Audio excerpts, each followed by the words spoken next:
Hey guys, welcome back to my channel. Thank you for supporting me and all my little stories. So why do we care? That's the name of my channel. Today I am going to be talking about my experiences with dating apps. I have used them many a times, but I've never been very successful with like finding love, and that was always like my goal. I had a few friends that told me that, if that's what you're looking for on dating apps, then you're just a fool. And I don't know. I like to think that that's not true, but to be honest, I don't know, it seems like I get laughed at more for like looking for love than just for a hookup. But I have made some pretty good friends on Grindr. I remember my 22nd birthday, I met a couple guys that I hung out with that whole weekend, and then I hung out with them pretty consistently for about a year after that, and we never hooked up or anything. We just hung out and did some stuff, and it was fun. But yeah, I've never actually had a relationship with anyone that I've met off Grindr. I've been catfished on there a few times, and like I said, met a few friends, but yeah, never really any thing to make me want to stay on there, because it seems like it's always the same people on most of those apps too. And yeah, I feel like honestly about all I ever get responses to are older men. It's like people my age. I guess I'm just a weirdo because nobody's ever really into me. I was married for about 10 years too, so that was something that was one of the reasons I kind of stayed off there for a long time, and I just recently started getting back on there within the last couple years. It's just felt like a hot mess.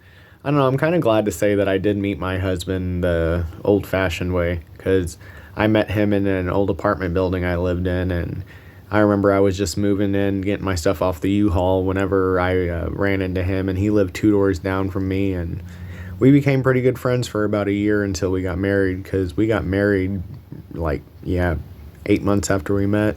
Yeah, thinking about when him and I were just friends though, I remember he helped me set up my first dating app on like Adam for Adam and Grindr. He actually took my phone and set up those apps for me, and I remember when we were just friends, I used to get like jealous seeing him on there just because I wanted him to be mine, and he was a really good friend of mine. And yeah, I was that person that definitely married the first guy I slept with, so it is what it is.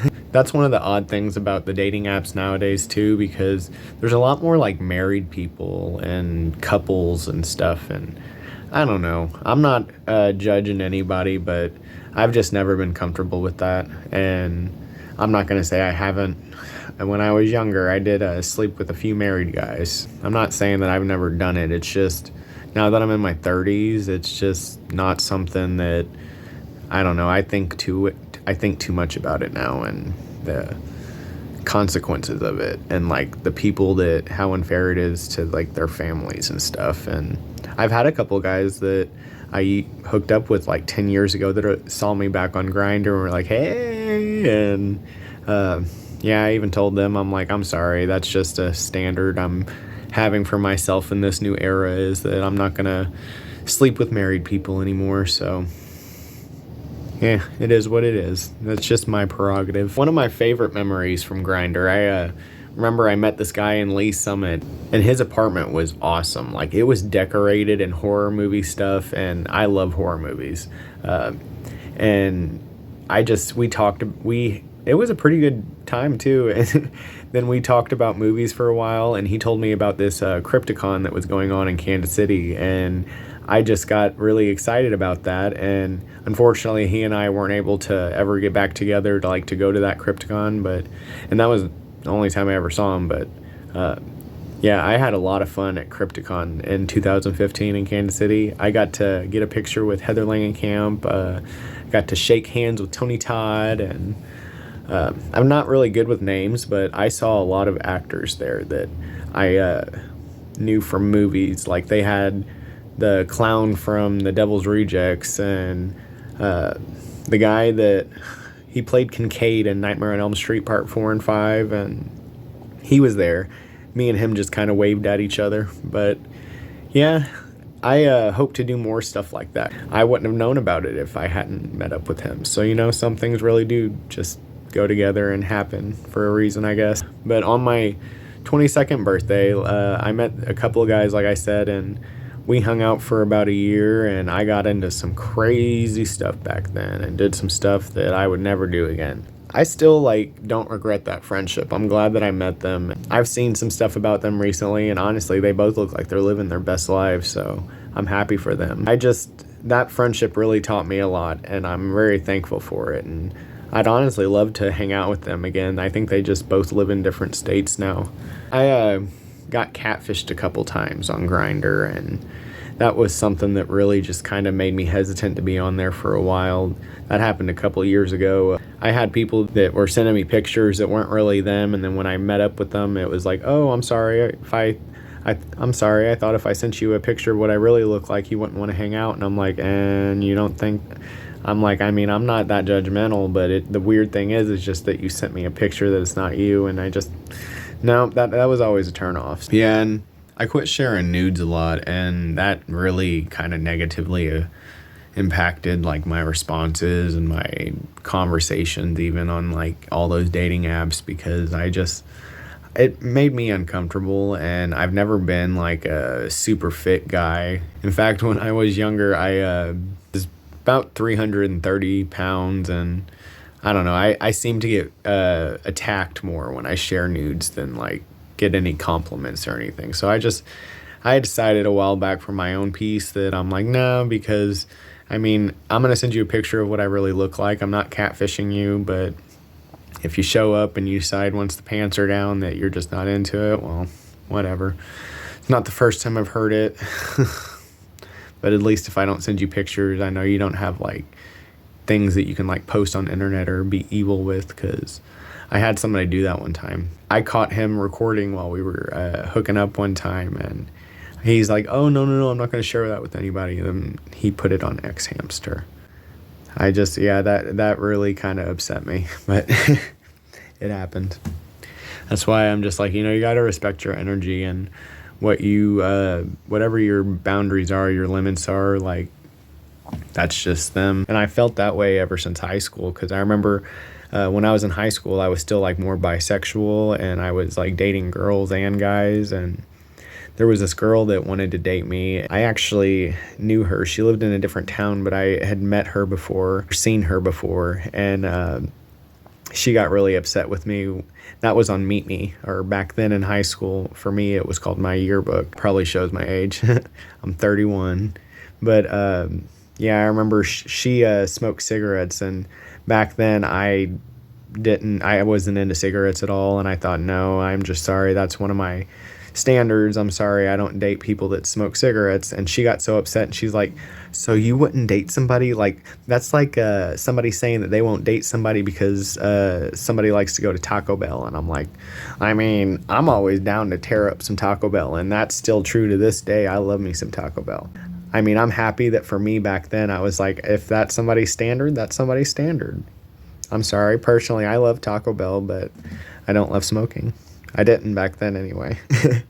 But fast forward to today, I made a short video recently, and I have been over a month without cigarettes now. I did quit smoking those after like 10 plus years, so yay me. And I probably wouldn't go back to that. Like, I probably wouldn't date somebody that did smoke cigarettes again, so just like I used to before. And it doesn't matter what other people think, because, we have to live with ourselves. So respect your standards, guys, and don't let somebody talk you out of how you feel about something, because your feelings matter. I remember one of the worst guys I hooked up with, he made me feel so bad about myself, and he just wasn't very attracted to me, and he was a very attractive guy. And I was surprised he invited me over, but he had seen some pictures of me, and yeah, I guess he just decided when I was there he really wasn't attracted to me, because we hung out and we drank for a little bit, and then I went to the bathroom, and when I came out of the bathroom, hey, he was all undressed and ready to go on the bed, and I thought, hey. But yeah, then he literally just like jumped on top of me, didn't even try to like put anything inside of anything, and then just shook like he was having a seizure, and got off me, handed me a towel, and was just like, all right, I better get going. And he had invited me to stay the night, so then it was like, oh, I see how it goes. I get it. I'm an ogre. I'm Shrek. There was one time a guy on Grindr, he looked like one of my old coworkers, and it's odd.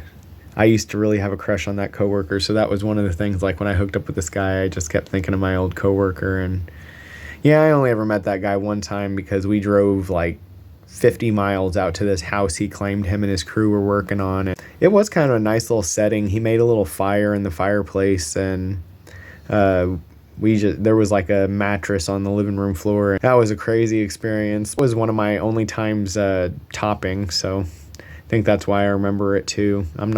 Never been much of a top. I don't think either one of us actually did finish that night because he gave me crap one point and was like, I guess you can just keep trying. He goes, I shouldn't have taken that. I think he took speed or something, he said, before we met up. So I don't know. That's another reason why I say you just got to protect yourself, guys, because you never know what these people are on or what their real intentions are when you meet them on this app. And I've done some crazy stuff too, because thinking about my yearbook, somebody I met on there right after I was in high school, I moved up to New York and I lived with them and their family for a little bit. I mean, her mom had a house where like 11 people lived there, and it was a pretty big house, and it was in a small town called Valatia, New York.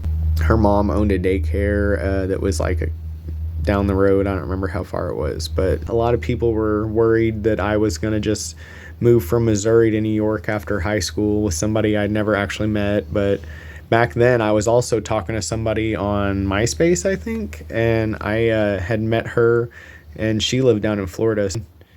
Choice that I made between the two at the time, because my family really liked the Florida girl because she was like a Catholic girl, and they thought that, you know, I would have a good like religious family or whatever. And the one in New York I was more honest with, and she knew that I was kind of bisexual, and her family did too. And so that was part of the reason they welcomed me to stay with them, was because they were like, well, if you don't feel like you're going to be accepted where you are and you think you're gay, you know, you should come live with us because we'll accept you. And they were a pretty good family.